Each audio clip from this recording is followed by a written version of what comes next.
थोड़ा बड़ी हेडिंग हो गई है। हम लोगों ने अब तक रिजल्टेंट जब पढ़ा है तो सीधे सीधे वेक्टर एनालिसिस से रिजल्टेंट निकालना पढ़ा है कि अगर हमें दो चार वेक्टर दिए रहते थे, उनके डायग्राम बने रहते तो सबको आईजे में लिखते थे और फिर जोड़ के आंसर निकालते थे। और अब हम बिना आईजे में जाए सीधे आंसर निकालना चाहते हैं, लेकिन एक बार लास्ट बार फिर से आईजे में जाएंगे ताकि उससे हमें हमेशा हमेशा के लिए छुटकारा मिल जाए, है ना। अगर मंजूलिका से छुटकारा पाना है तो एक बार मंजूलिका को फिर से बुलाना पड़ेगा। तो हम लोग आई कैप जे कैप से छुटकारा पाना चाहते हैं तो एक बार फिर बुलाना पड़ेगा अमावस की रात में। हाँ भाई, एक वेक्टर ए है, एक वेक्टर बी है, इसका मैग्नीट्यूड ए है, इसका मैग्नीट्यूड बी है, और इनके बीच का एंगल कितना है? थीटा है।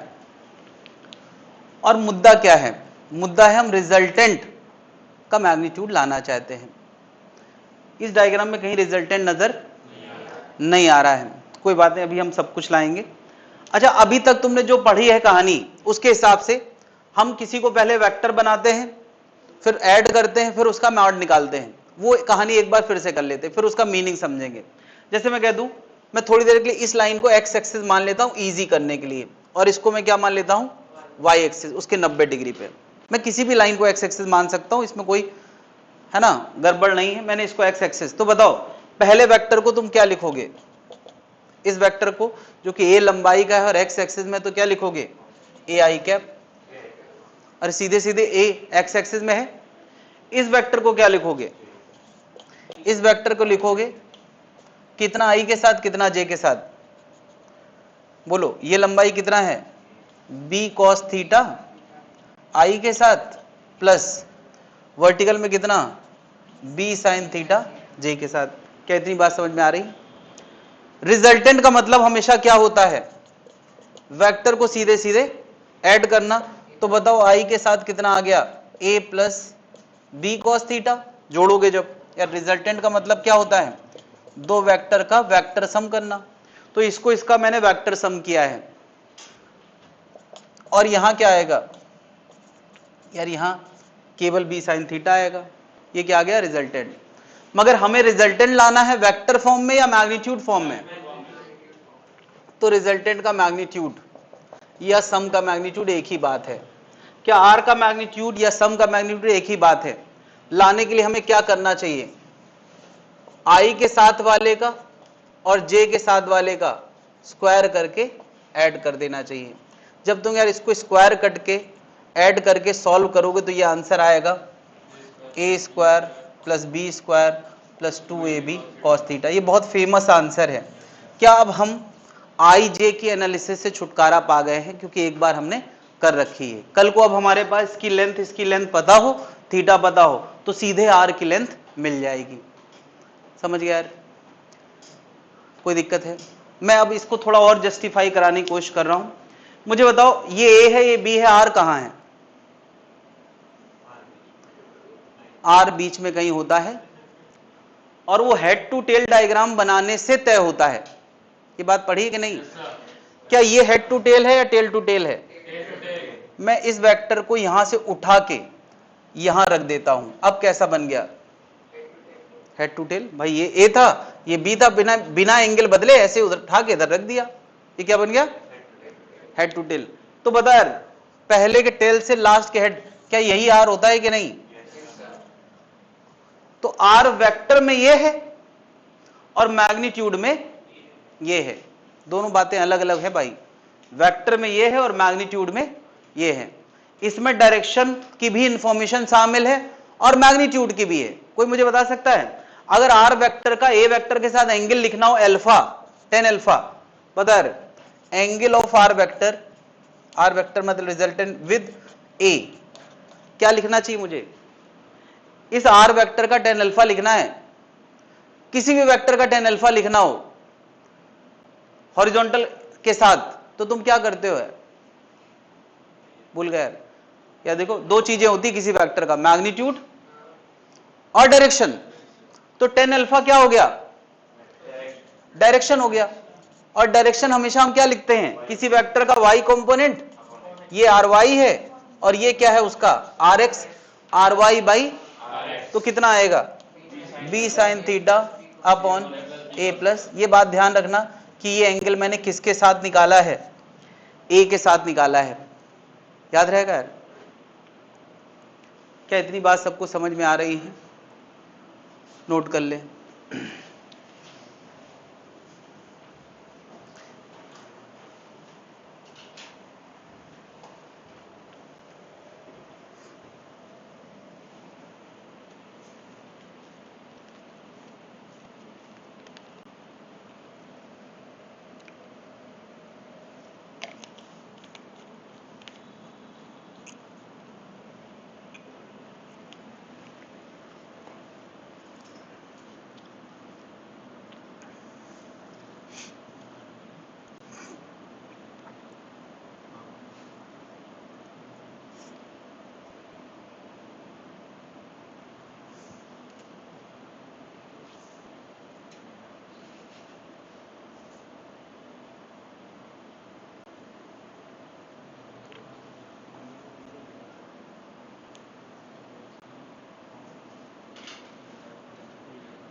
हाँ भाई, क्या ये आंसर जस्टिफाइड है जो आया है? ये रिजल्ट याद रखना है हर हाल में, कोई कुछ भूल भी जाए तो इतना याद रखे ये आर का या सम वेक्टर का मैग्नीट्यूड का फॉर्मूला है। बहुत सारी चीजें फॉर्मूला बेस्ड ही पूछी जाती हैं, तो फॉर्मूला भी याद रहेगा तो बात क्लियर रहेगी।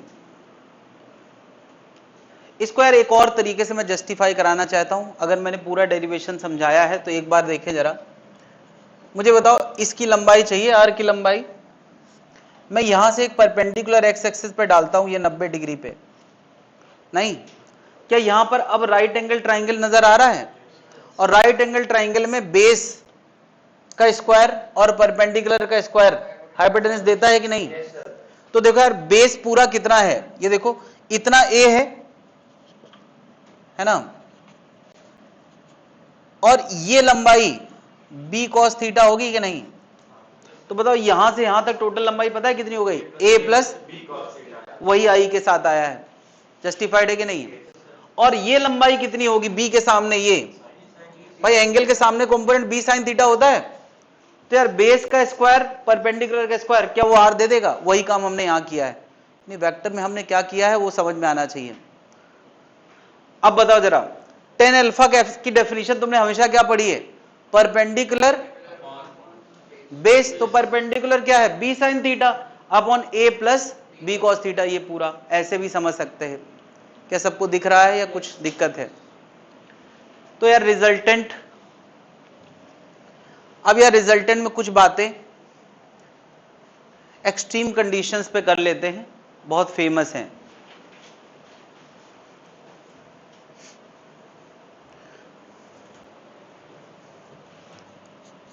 आर मैक्स, बता आर मैक्स कब होगा? ये आर सबसे ज्यादा हम चाहते हैं थीटा बदल बदल के, तो बताओ ये आर मैक्स तब होगा जब कॉस थीटा सबसे ज्यादा होगा, और कॉस थीटा सबसे ज्यादा 1 होता है, साइन थीटा भी ज्यादा सबसे 1 होता है। तो यार बताओ मैक्सिमम आर कब मिलेगा? जब कॉस थीटा क्या होगा? 1 होगा, और कॉस थीटा सबसे ज्यादा 1 ही होता है। जब कॉस थीटा 1 होगा तब थीटा कितना होगा? 0 डिग्री। तो आर का आंसर या आर मैक्स का आंसर वो आएगा under root a square plus b square plus 2ab into cos theta क्या हो चुका है? 1 इंटू 1। बता a square plus b square plus 2ab, और वो भी अंडर रूट के अंदर है, तो ये कितना आ गया? यानी आर की मैक्सिमम वैल्यू कितनी होती है? ए प्लस बी। ये बात हमने वहां भी समझी थी ज्योमेट्री से। वहां मैं ज्योमेट्री समझाता था कि दो वेक्टर अगर 0 डिग्री पे होंगे तब उनका आर सबसे, अरे वो ज्योमेट्री याद है? मैं कहता था यार पहले के हेड पे ऐसे बना दो तो ये आर मैक्स होगा, वहां ये बात हम पहले ही समझ चुके हैं, अब मैं फॉर्मूले से बता रहा हूं, पहले मैंने पूरा उसका मीनिंग समझा चुका हूं। दूसरी बात, मिनिमम आर, बता यार मिनिमम आर, आर सबसे कम चाहिए है, तो कॉस थीटा हमें क्या लेना चाहिए? कॉस थीटा सबसे कम क्या होता है? कॉस थीटा सबसे कम -1 होता है।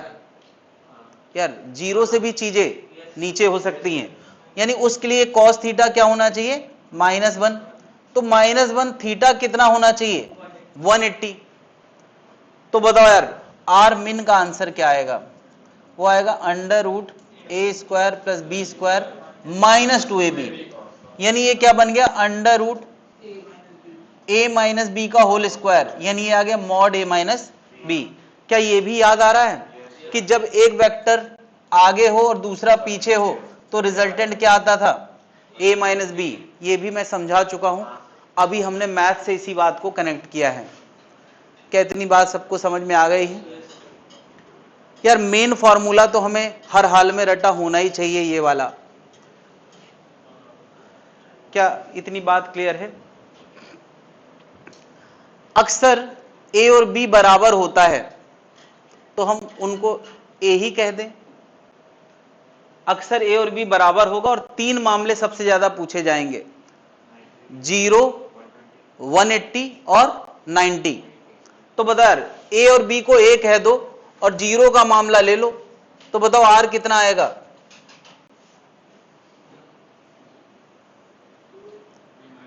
अरे यार 0 का मामला है तो r कितना आएगा?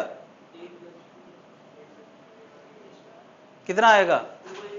2a आएगा। 180 का मामला है तो r कितना आएगा? नहीं समझ में आ रहा है? अभी तो लिखा है यार। क्या a + a कितना आएगा? 2a। और r इस केस में क्या होता है? कितना आएगा? 0। 90 का मामला है तो r कितना आएगा? 60 का मामला है तो r कितना आएगा? ये लिख लेते हैं क्योंकि ये फेमस है, लेकिन इसका ये मतलब नहीं कि तुम इनको रटोगे बैठ के। अरे ये तुम्हारी अंडरस्टैंडिंग में शामिल होना चाहिए। बता यार इसी में थीटा 90 रखोगे तो कितना आएगा?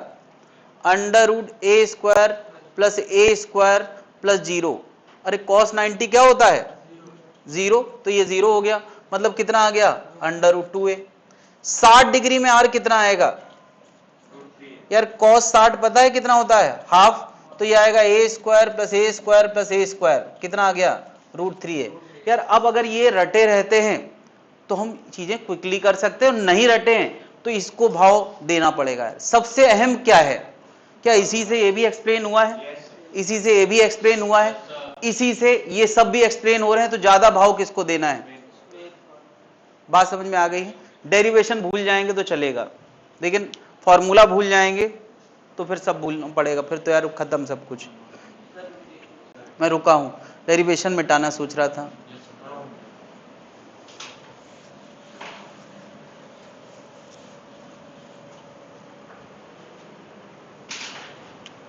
हेडिंग मिटाने की सोच रहा था।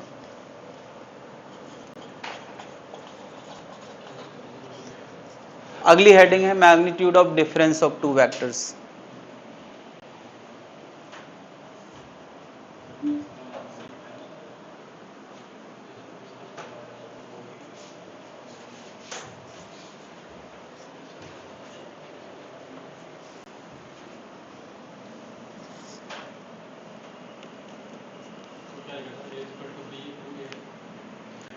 ए और बी दोनों बराबर हैं तो मैंने उनका नाम ए दे दिया है।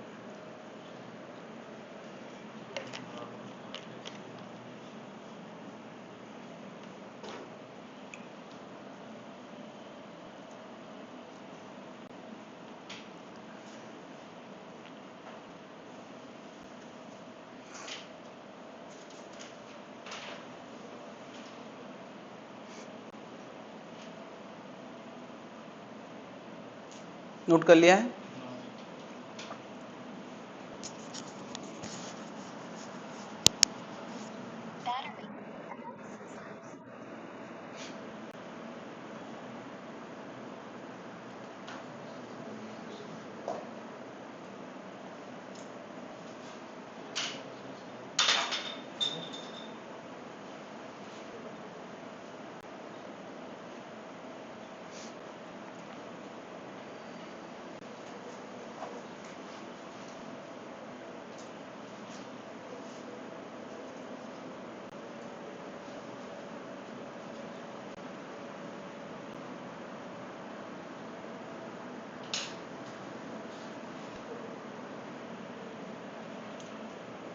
अगली हेडिंग है magnitude of difference of two vectors.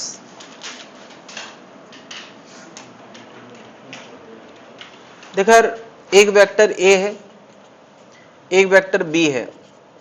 ये हेड टू टेल डायग्राम है या टेल टू टेल डायग्राम है? टेल टू टेल डायग्राम है। मैंने यार डिफरेंस वेक्टर बताने के लिए टेल टू टेल ही का सहारा हमेशा लिया है। ये मेरा टेल टू टेल डायग्राम है, और टेल टू टेल में मान लिया मैं a माइनस बी लिखना चाहता हूं। क्या लिखना चाह रहा हूं? a minus B. तो क्या ये vector a minus B vector है? क्या इस बात पे किसी को आपत्ति है? मैंने कहा था यार a माइनस बी बीच का वेक्टर होता है, और जिससे घटाया है, किससे घटाया है? a से, वहां हेड होगा, जिसको घटाया है वहां टेल होगा। हमें ये वेक्टर अब चाहिए, ये वेक्टर चाहिए, बल्कि वेक्टर नहीं चाहिए, इसका क्या चाहिए?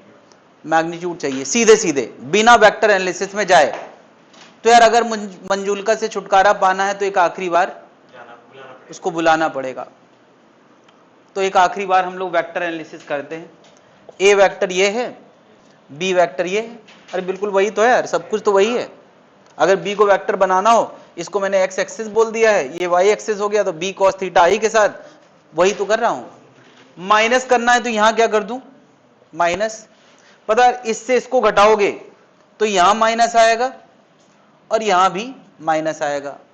क्या इस बात पे किसी कोई आपत्ति? तो यार यहां माइनस आ गया और यहां माइनस आ गया, तो यहां माइनस आ गया, और बातें फैशन में चल नहीं रही। एंगल एंगल फैशन में चल नहीं रहा है।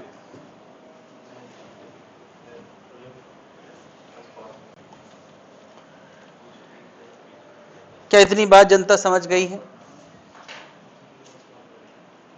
आ गया यार? कोई दिक्कत भाई लोग?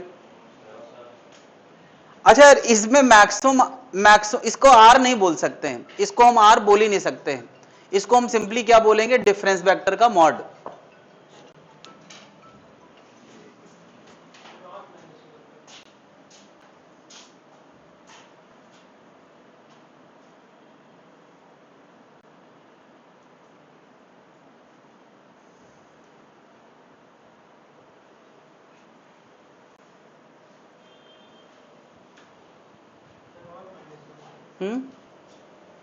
कहाँ?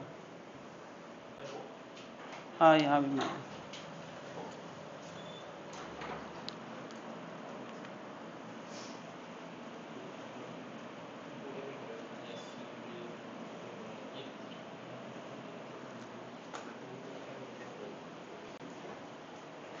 अच्छा, अगर अब कोई यहां पर बात करे कि डिफरेंस वेक्टर का मैग्नीट्यूड सबसे ज्यादा कब होगा? जब कॉस थीटा क्या होगा? -1, थीटा कितना होगा? 180। तो होगा क्या यार? क्या बताओ, कॉस 180 -1 होता है। जब तुम यहां पर कॉस थीटा -1 डालोगे तो ये माइनस माइनस क्या हो जाएगा? प्लस।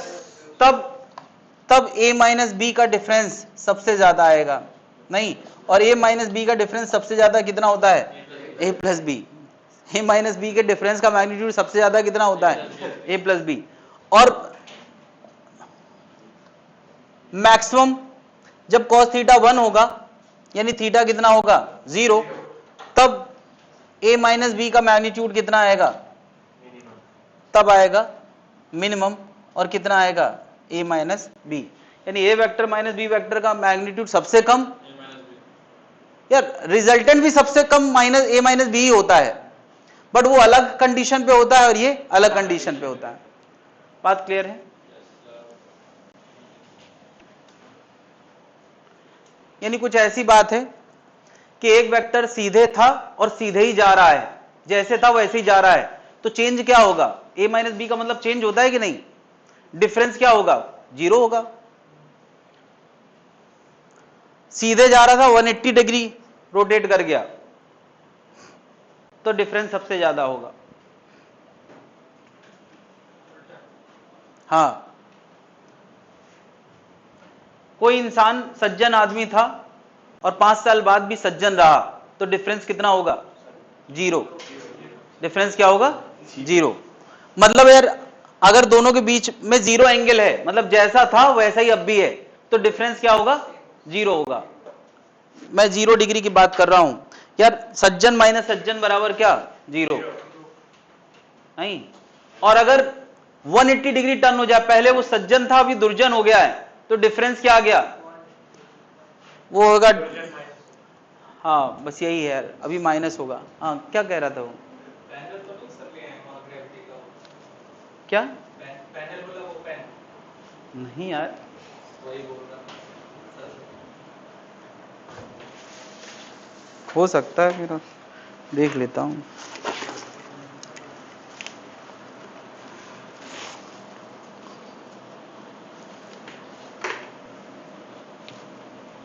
पेन तो नहीं है यार,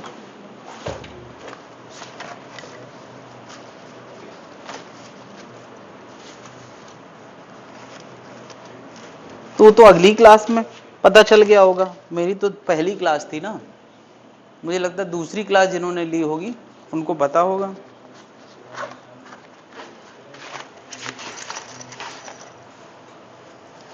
बोल दो उनकी पहली क्लास थी, दूसरी क्लास जिन्होंने ली है उनसे पूछो, वरना दूसरी क्लास कैसे कंडक्ट होती। एक बार नीचे देख लेना, बात करने से पहले नीचे टेबल पे देखा हो जाके, हाँ नीचे जाके टेबल पे देख लो फिर बात करना, ऐसा तो नहीं टेबल पे आ गया हो सकता है आ गया हो। अरे यार सुनो, टेबल के पेन स्टैंड पे देखना जरा,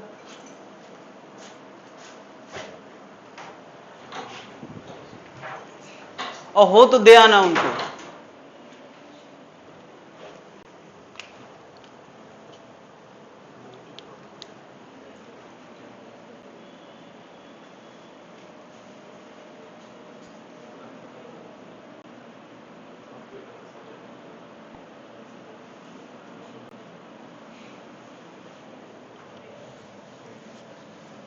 नोट कर लिया भाई,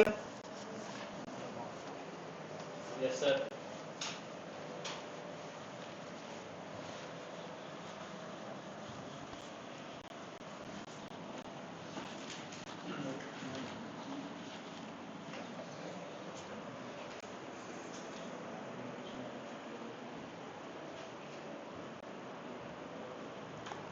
तो इसके क्वेश्चंस करते हैं हम लोग। एक क्वेश्चन करना है,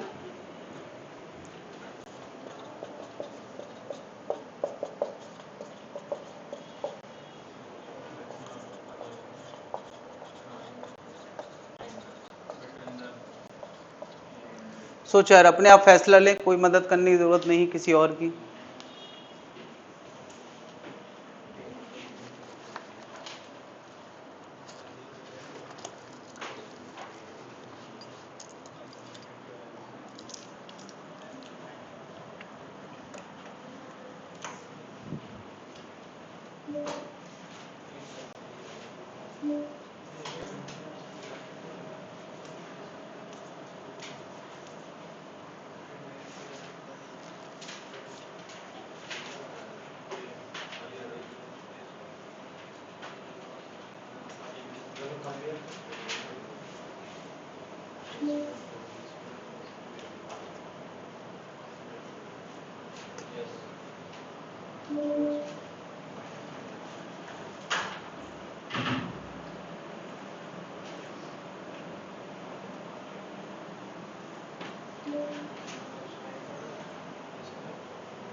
मिल गया क्या?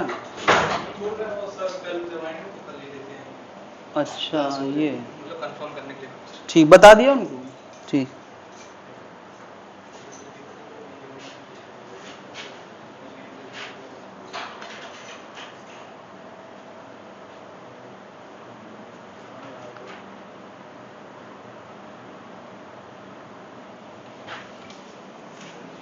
एक बार मैं किसी की बाइक की चाबी उठा लाया था, वो बेचारा 1-2 घंटे घूरा, फिर जो है ढूंढने उड़ने के बाद सब कुछ हो गया तो उसने चाबी वाले को बुला लिया।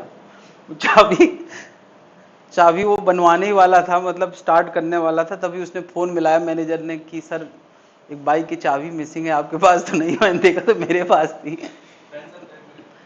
हाँ हाँ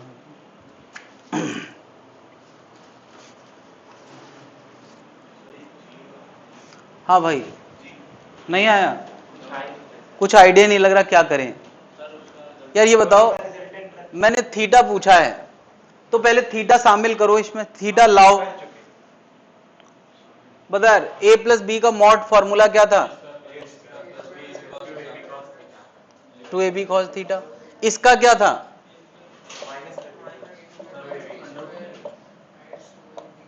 क्या यहां भी अंडर रूट था, यहां भी अंडर रूट? मैं दोनों तरफ स्क्वायर करने वाला हूं, उसके बाद सॉल्विंग होगी। नहीं सॉल्व कर पा रहे हो?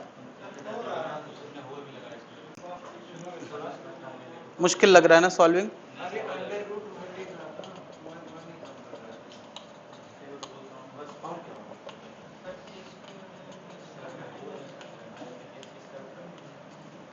हाँ भाई, ये और ये खत्म। जब ये इस तरफ आएगा तो यहां 0 बचेगा, और इस तरफ आएगा तो 2ab cos थीटा, और 2ab cos थीटा कितना हो गया? नहीं दिखा यार। अब यार 4ab तो नॉन जीरो है, तो जीरो फिर क्या होगा? cos theta. और cos थीटा जब जीरो होता है तो थीटा कितना होता है? कितनों ने कर लिया था यार? कोई दिक्कत है यार?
बताओ। अच्छा, रिजल्टेंट का मतलब डिफरेंस होता है क्या? नहीं। तो फिर ये कोई बताने थोड़ी आएगा यार।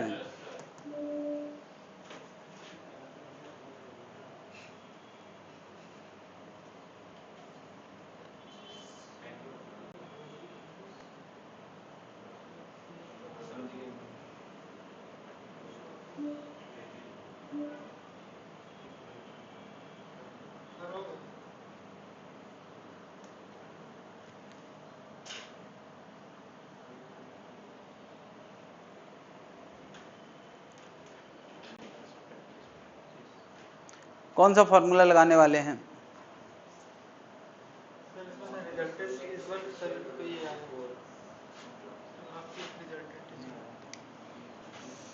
ये 25 है, ये 24 है, तो माइनस बेटा आएगा ना, ये उस तरफ जाएगा तो। कौन बताएगा?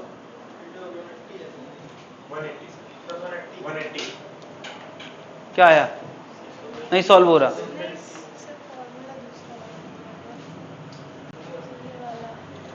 वो तो एंगल का फॉर्मूला बेटा, tan अल्फा थोड़ी पूछा मैंने पूछा अगर रिजल्टेंट 1 है तो थीटा बताओ, अगर r 1 है तो थीटा बताओ।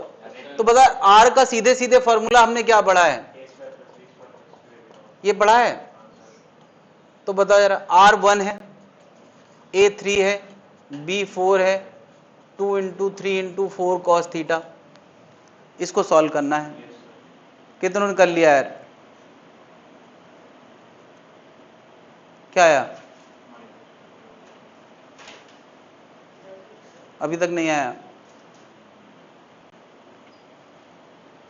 दोनों तरफ स्क्वायर कर देते हैं, दोनों तरफ स्क्वायर कर देते हैं। 1 इक्वल टू कितना आ गया?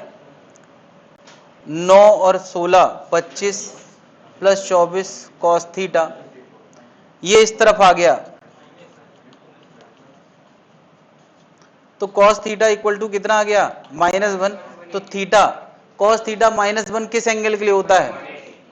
180 के लिए। अच्छा, ये बात किसी को सीधे भी स्ट्राइक कर सकती थी, पता नहीं किसी को करी कि नहीं करी। बता यार, एक के मैग्नीट्यूड 3 है, एक का 4 है, तो दोनों का रिजल्टेंट 1 तभी आ सकता है जब दोनों आगे पीछे लगे हों। क्या ये भाव नहीं आ सकता था यार? देखो, दो चीजें हैं, हर फिजिक्स, हर मैथ्स की एक फिजिक्स होती है। कुछ मैथ्स की फिजिक्स बहुत आसान होती है, 0 के लिए, 90 के लिए और 180 के लिए। 3 के लिए हम चीजों को महसूस कर सकते हैं, नहीं कर सकते? बता यार, 3 और 4 की लड़ाई में जीत 1 से हो रही है, ये तभी हो सकता है जब अपोजिट लगे हों। एक 4 से और एक 3 से अपोजिट लगे हों, तो दोनों के बीच में एंगल कितना होगा? क्या मैथ से भी जस्टिफाइड है और फिजिक्स से भी जस्टिफाइड है? अच्छा, बता सकते हैं यार, 3 और 4 का रिजल्टेंट 7 किस एंगल के लिए आएगा? 0 डिग्री। कितने के लिए आएगा? 0 के लिए। और 5 किसके लिए आएगा? 90 डिग्री। तुम्हें याद है 3, 4 और 5 का एक राइट एंगल ट्राइंगल बनता है। अब तुम यही काम मैथ से करोगे तो भी वही आएगा। तो अगर किसी चीज की फिजिक्स हमें महसूस हो जाए तो कई बार आंसर जल्दी निकल आता है। आना दोनों चाहिए यार, ऐसा नहीं है कि मैथ्स नहीं आना चाहिए, है ना? क्या अब निकाल के देखना चाहोगे? अब नहीं देखना चाहोगे, वो भी नहीं देखते अगर तुम्हें पहले से दिख जाता। तो ये देखने की आदत बनाओ यार। हर फिजिक्स का एक थॉट है, अगर वो थॉट हमें स्ट्राइक कर जाए तो आंसर कई बार बहुत जल्दी निकल आता है।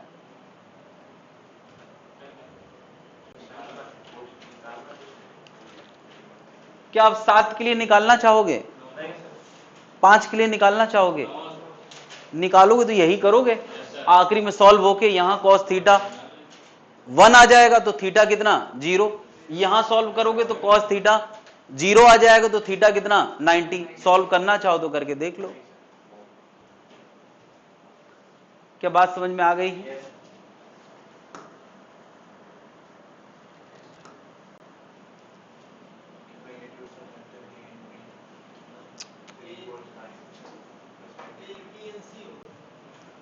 सही छपा नहीं यार।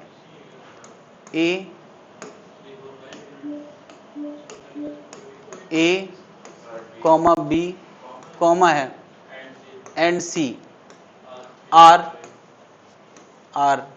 3, 4, 5 unit if a plus b equal to c, a plus b equal to सी।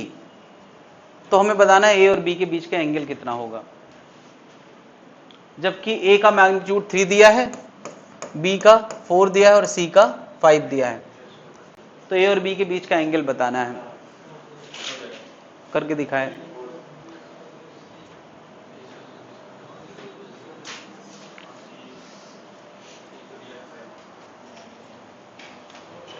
आ गया? महसूस हो रहा है? कैसे? लॉजिक क्या है? वही है, इसका डायग्राम महसूस कर लो तो आंसर तो दिख ही जाएगा। ए सही आंसर है? नहीं दिख रहा है?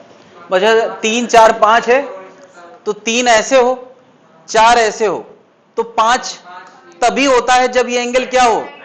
तो यार ए और बी के बीच में एंगल कितना आ गया? हालांकि हेड टू टेल है यार, बहुत सावधान रहना यार। 90 का मामला है इसलिए कोई दिक्कत नहीं है। क्यों?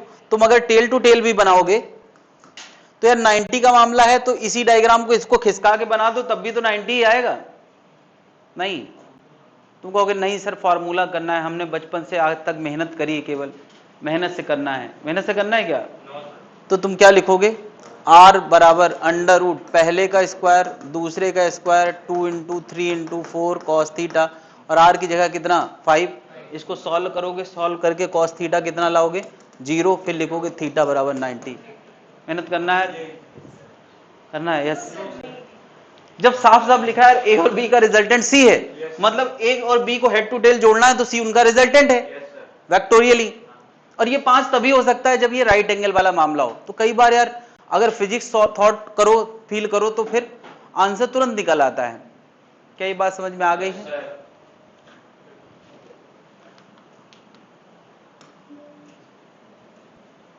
शुरू हो जाए।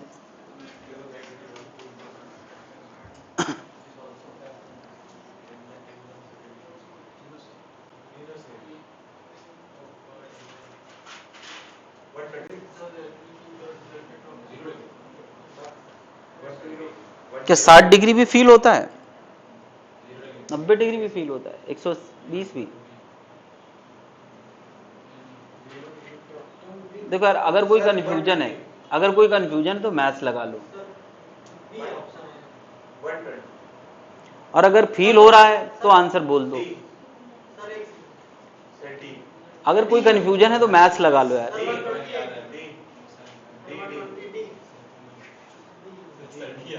लॉक कर दिया जाए? पक्का? बाकी जनता क्या कहना है? देव बताएं, आंसर दो।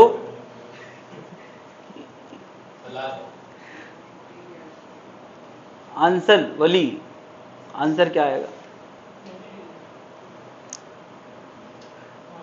एफ और एफ का रिजल्टेंट एफ आए तो 90 तो कदापि नहीं हो सकता। मतलब ये तो मैं देखते ही बता सकता हूं। क्या? अच्छा, ये पता चल रहा है कि 90 नहीं है। Very good. और बताओ। ए। अच्छा, एफ और एफ 0 डिग्री पे एफ हो सकता है? अगर 0 डिग्री पे एफ और एफ लगाओ तो वो 2f होता है। तो 0 डिग्री अगर कोई बता रहा है मतलब अभी फीलिंग डेवलप नहीं हुई है। एफ और एफ का देखो ऐसा है ना कि ज्यादा भावनाएं मत लाओ। अगर नहीं समझ आ रहा है तो मैथ्स लगाओ। रिजल्ट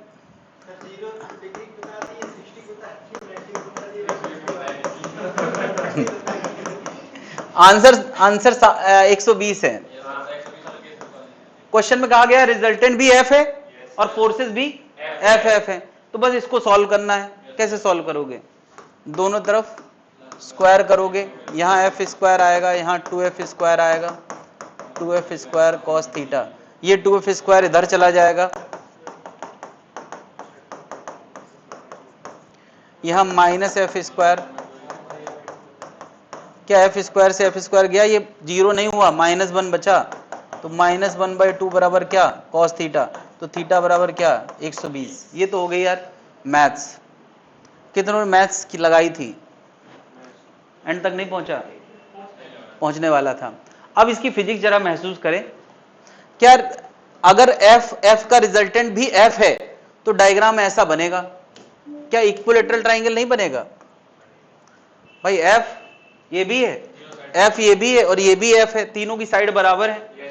ऐसा डायग्राम बनेगा। तो यार ये एंगल 60, ये 60, ये 60। हमें एंगल किसके किसके बीच में बताना था? इसके और कितना दिख रहा है? क्या 60 दिख रहा है? यार अगर 60 दिख रहा है तो ध्यान रखें ये टेल टू टेल नहीं है, ये क्या है? इसको अगर आगे बढ़ाएंगे तब एंगल तय होगा ना। और वो कितना है? 120। ये ध्यान रखना है। 60 मत लिख के चले आना जैसे इन्होंने शुरू में फील किया था डायग्राम, तो पहले 60 बताया था। ये पोज कौन सा है तुम्हारा? हाँ भाई 120 डिग्री। कोई दिक्कत है? क्या 60 डिग्री का मामला तो हम कम से कम हैंडल कर ही सकते हैं। ये थोड़ा लेंदी क्वेश्चन है और इसको फील नहीं कर पाएंगे यार।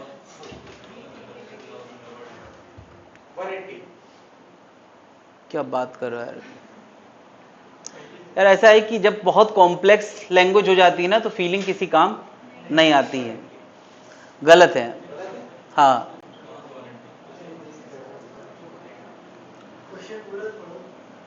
ऐसा है यार कि इसमें मैथ्स लगाओ तुम। मैं तुम्हें खुद ही कह रहा हूं कि मैथ्स लगाओ, फील मत करो।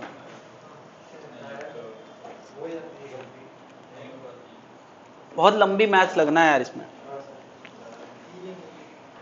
लगा पाओगे? देखो यार यहीं से अपने आप को अपडेट करते चलो। अपने नेचर के खिलाफ जाके मेहनत करना पड़ेगी। नेचर तो कहता है रहने दो यार, क्या मेहनत कर रहे हो।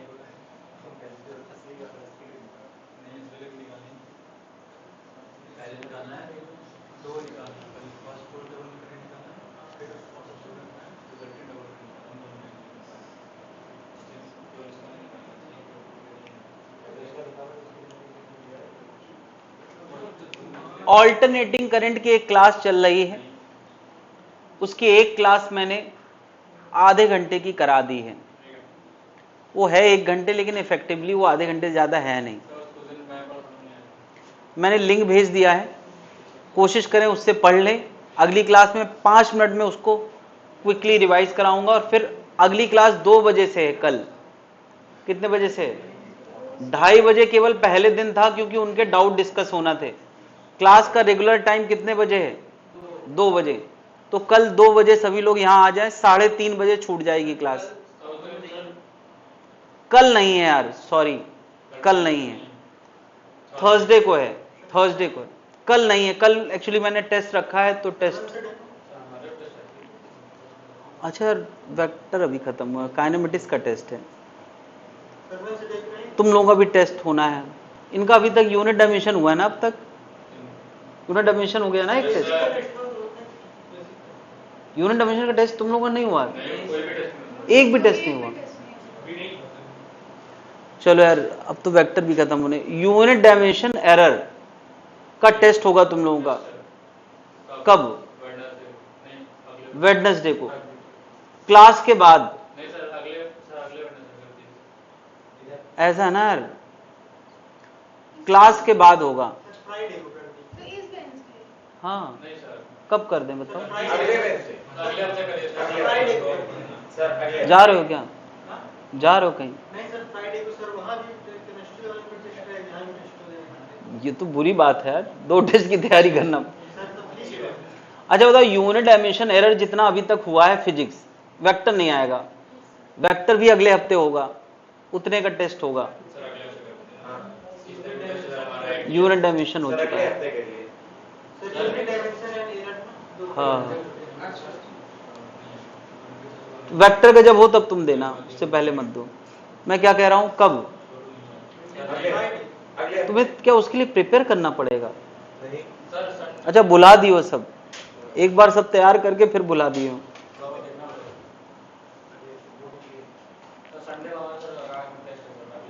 तो फ्राइडे ले लेते हैं, फ्राइडे कर लेते हैं भाई।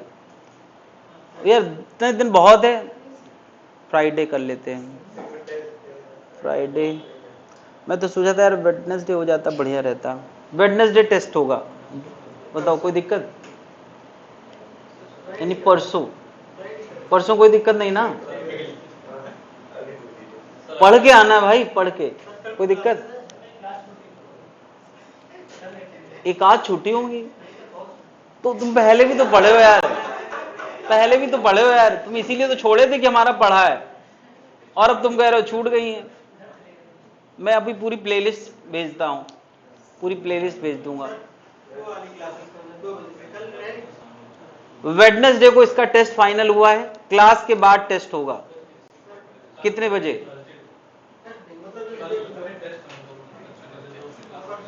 या एक काम ये हो सकता है, ऑल्टरनेटिव करंट की क्लास तो है नहीं, तुम लोगों को 2 बजे आने की आदत बनाना ही है। कल नहीं, कल ज्यादा हो जाएगा। वेडनेसडे क्लास के बाद टेस्ट होगा, क्लास के बाद वेडनेसडे। 1 घंटे 10 मिनट का, पूरे 50 क्वेश्चन पूरे करने होंगे, पूरे करने होंगे। हाँ, 4 ऑप्शन रहेंगे। वो नहीं, वो सब एग्जाम में होगा, यहां पूरे करना है। वो उस समय देखा जाएगा, उसी समय, उस दिन मूड बना के आना कि आज टेस्ट है। बाकी अब क्या क्लास कितनी देर होगी, टेस्ट कितना, उसी दिन डिसाइड होगा। हाँ भाई, डन। वेडनेसडे टेस्ट है तुम लोगों का यूनिट डायमेंशन एरर का। वेक्टर का टेस्ट मैं लूंगा,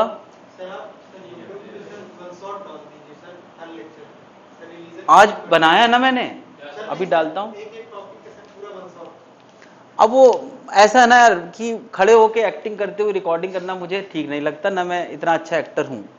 लेकिन जब बच्चे क्लास में होते हैं तब पढ़ाने में जितना अच्छा कनेक्ट होता है, जितना अच्छा आता है, तो ऐसे ही तुम लोगों का रिवीजन करा देंगे किसी दिन। किसी दिन 1 शॉट स्ट्रेट लाइन मोशन, किसी दिन 1 शॉट वेक्टर। हर चैप्टर के बाद तुम लोग खुद ही बोल देना कि सर वन शॉट करा दीजिए, तो मैं पूरे चैप्टर के बाद पूरा रिवीजन कराऊंगा और वो रिवीजन रिकॉर्ड हो जाएगा। अभी किस चीज का रिवीजन चाहिए तुम लोगों को?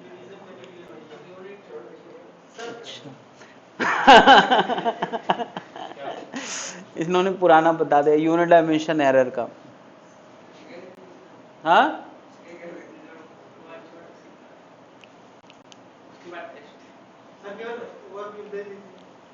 कब? आज ही लेक्चर ले लीजिए, उसका टेस्ट पहले टेस्ट ले लीजिए, उसके बाद लेक्चर। सर पता तो चलेगा। इसको कर लिया है लोगों ने? ये यार करने का टाइम दिया है, साथ ही साथ मैं बात कर रहा हूं।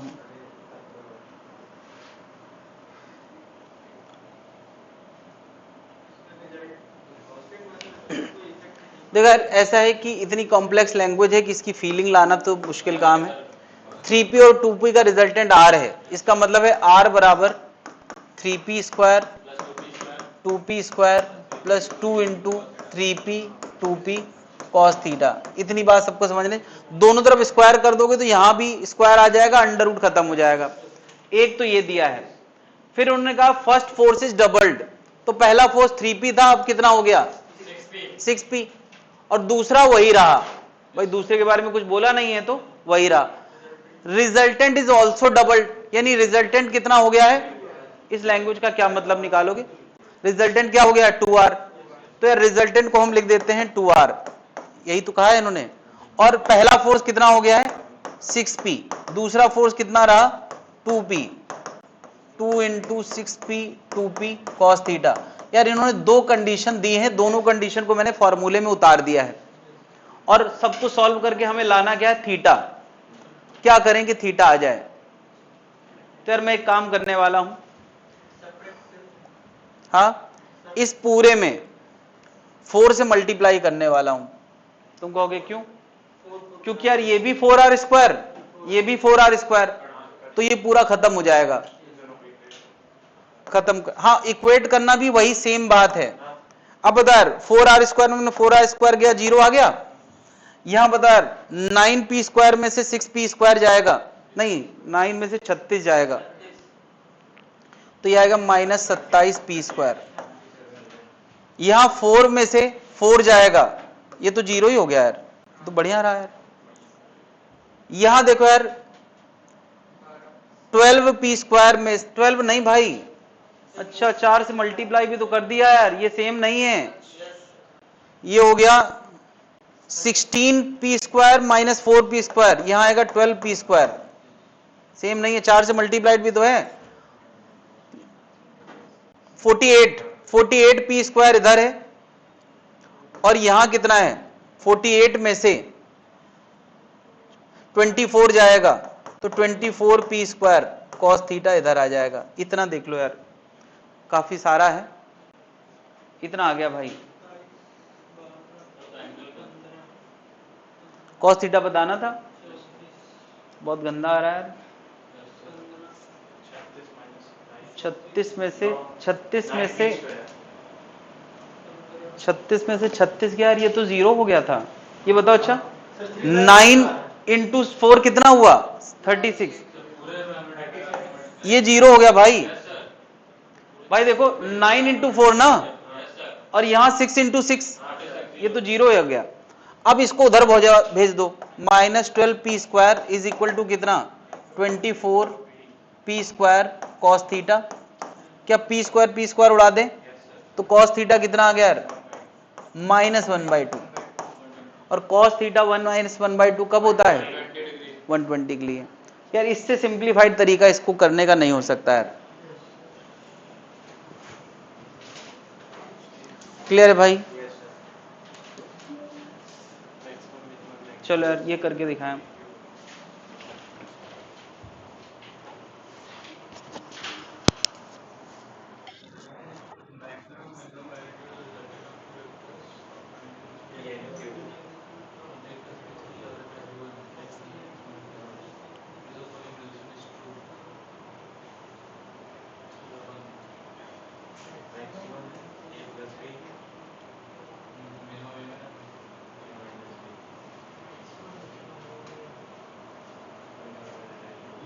पेन चलाना शुरू कर दें, बहुत सारी चीजें पेन चलाते ही समझ में आने लगती हैं।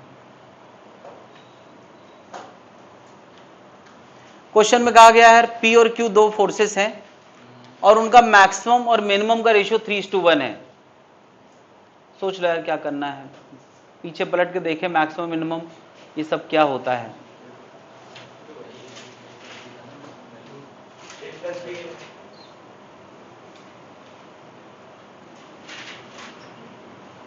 तो इनमें से कौन सा रिलेशन ट्रू है, ए बी सी डी?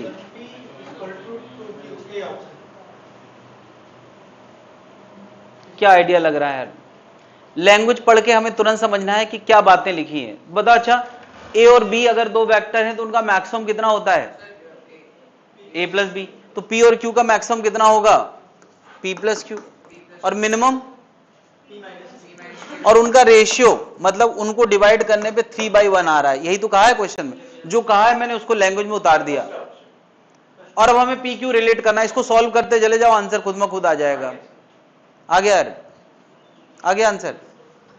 ये उधर पहुंचा देते हैं, क्रॉस मल्टीप्लाई, इसको उधर पहुंचाओगे तो आएगा 3p माइनस 3q। ये q वाला इधर पहुंचा दो तो 4q हो जाएगा, p वाला उधर पहुंचा दो तो 2p रह जाएगा। तो p बराबर कितना आ गया? 2q आ गया।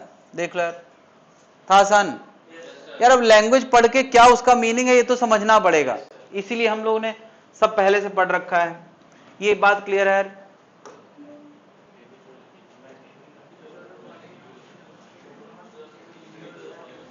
ये पिछले डिस्कशन का है।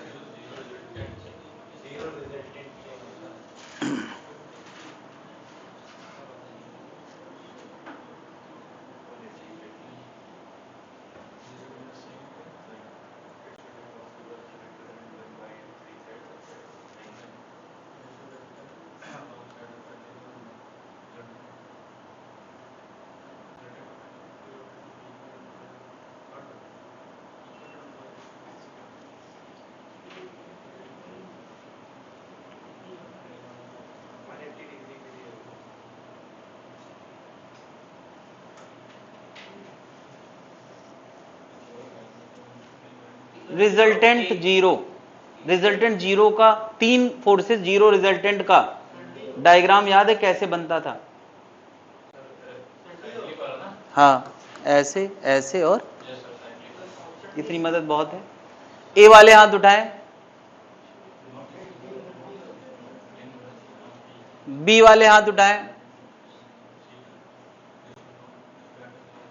सी वाले हाथ उठाएं, डी वाले हाथ उठाएं।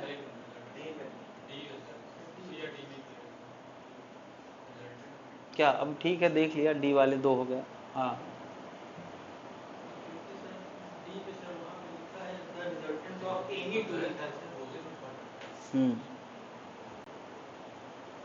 तो नहीं सही।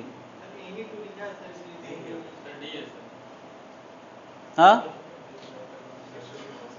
अच्छा बताओ, अगर तीन वेक्टर रिजल्टेंट जीरो दे रहे हैं ऐसे,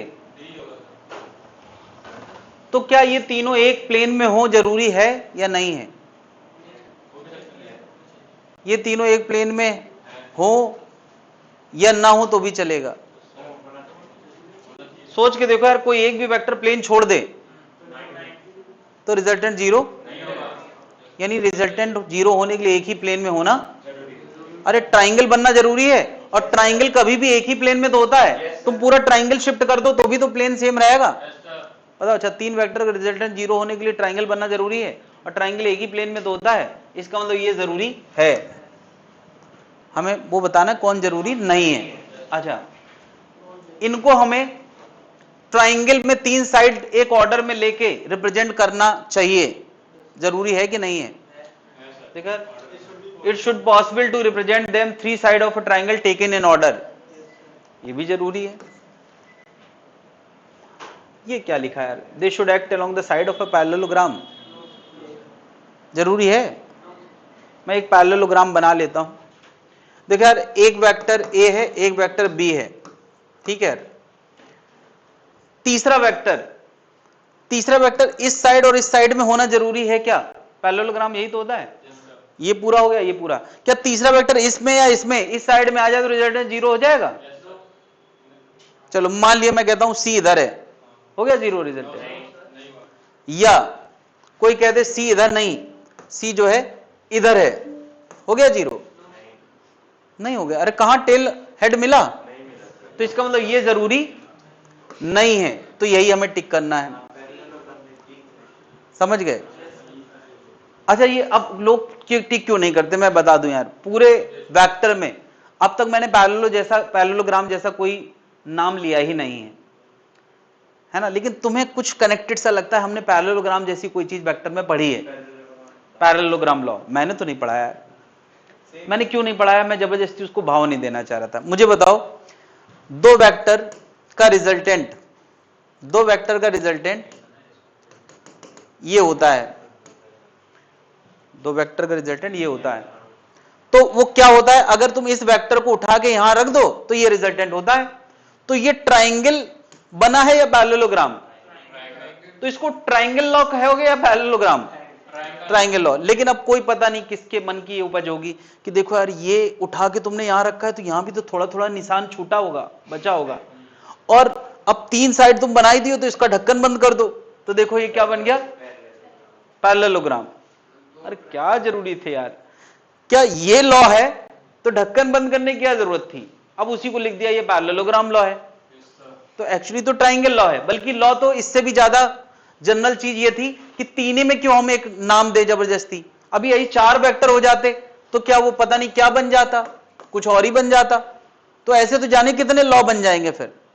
खैर, पैरेललोग्राम सिंपल क्या है, ए और बी ऐसे ड्रॉ किए जाते हैं और इसका भी एक वेक्टर ऊपर उठा के रख दो तो इसका ढक्कन बंद हो जाएगा। अब तुम ये कह सकते हो इन दोनों का रिजल्टेंट ये है या इन दोनों का रिजल्टेंट ये है, तो वो पैरेललोग्राम लॉ बोल दिया जाता है। बाकी है वो ट्राइंगल लॉ ही। तो क्या यहां 0 होने के लिए थोड़ी ये नियम है, ये तो रिजल्टेंट वाला नियम है। और इसमें भी क्या 2 पैरेललोग्राम की साइड थी और एक बीच में था? नहीं। क्या पैरेललोग्राम की तीनों साइड थोड़ी थी? तो क्या बताओ, ये वाला गलत है। अब क्या है, resultant of any two should, मान लिया ये ए है ये बी है, बताओ ए और बी का रिजल्टेंट क्या आएगा? ये सी है। क्या ए और बी का रिजल्टेंट ये आएगा? यार ए और बी का रिजल्टेंट ये आएगा? क्या सी उस रिजल्टेंट का उल्टा है कि नहीं है? सी उसके रिजल्टेंट का उल्टा है कि नहीं है? तो इन्होंने कहा तो है रिजल्टेंट ऑफ एनी टू जो आता है वो सी का उल्टा होगा तभी वो 0 होगा। नहीं, अब तुम ऐसे भी कर सकते थे कि सर ए बी क्यों लें, ये बी है ये सी है, बताओ यार, ये बी है ये सी है, बी और सी का रिजल्टेंट ये आएगा और ये क्या है? ए है। तो क्या आर और ए उल्टा है कि एक दूसरे के नहीं है? और जब भी ऐसा साइक्लिक वेक्टर बनते हैं तो रिजल्टेंट क्या होता है? 0 होता है। क्या बात समझ में आ गई है? क्या ये क्वेश्चन का मतलब क्लियर है? अब यार उसी तरह का क्वेश्चन है, एंगल लाने वाला निकाल लेंगे।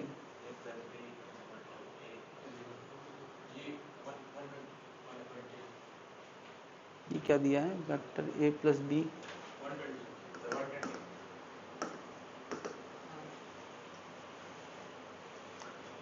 हाँ यार ये तो अच्छा क्वेश्चन हो गया यार। ये क्या दिया है, ए प्लस बी वेक्टर यानी रिजल्टेंट वेक्टर का मैग्नीट्यूड ए और बी के ही बराबर है। तो रिजल्टेंट वेक्टर का मैग्नीट्यूड ए और बी दोनों के बराबर, ये भी ए और रिजल्टेंट भी। ये वही वाला डायग्राम बन गया, लैंग्वेज पढ़ते ही आंसर। कितना एंगल आएगा? 120। याद आ गया? तो अब इसी चीज को लैंग्वेज में दे दिया गया है, समझ गए?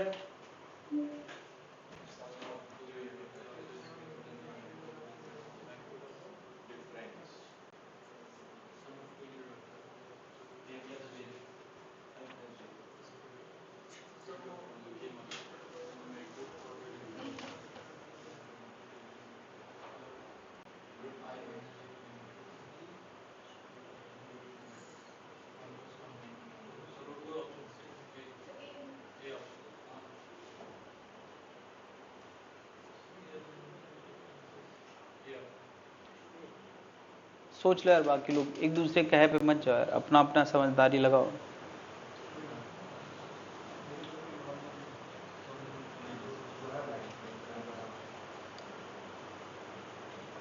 हो गया। अगर 1 1 वेक्टर का रिजल्टेंट भी 1 है तो बताओ दोनों के बीच में एंगल कितना है? अभी पिछला वाला किया था 120 है। पहले तो ये समझ में आएगा थीटा कितना है 180। अब बताओ 1 और 1 मैग्नीट्यूड के दो वेक्टर हैं, उनका डिफरेंस वेक्टर का मैग्नीट्यूड बताओ, डिफरेंस वेक्टर का। तो difference vector a vector minus B vector का मॉड बताना है, तो होगा under root a square plus b square minus 2ab cos 120। यही तो होगा यार। 120 कैसे पता चला? पहली लाइन से, पहली लाइन से। तो ये आंसर आ गया under root 1 square plus 1 square minus 2 into minus half.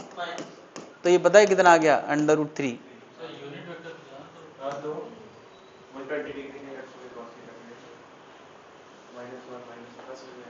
समझ गए? पहली लाइन का मतलब क्या है? सम ऑफ यूनिट वेक्टर, यानी ये भी 1 का है, ये भी 1 का है और रिजल्टेंट भी क्या है? 1 का है। तो पहले हमें दोनों वेक्टर के बीच का एंगल पता चल गया, कितना? 120। फिर उस 120 का सहारा लेके हमने क्या निकाल दिया? डिफरेंस मैग्नीट्यूड निकाल दिया। दो फॉर्मूले हमने, दो चीजें सोची हैं।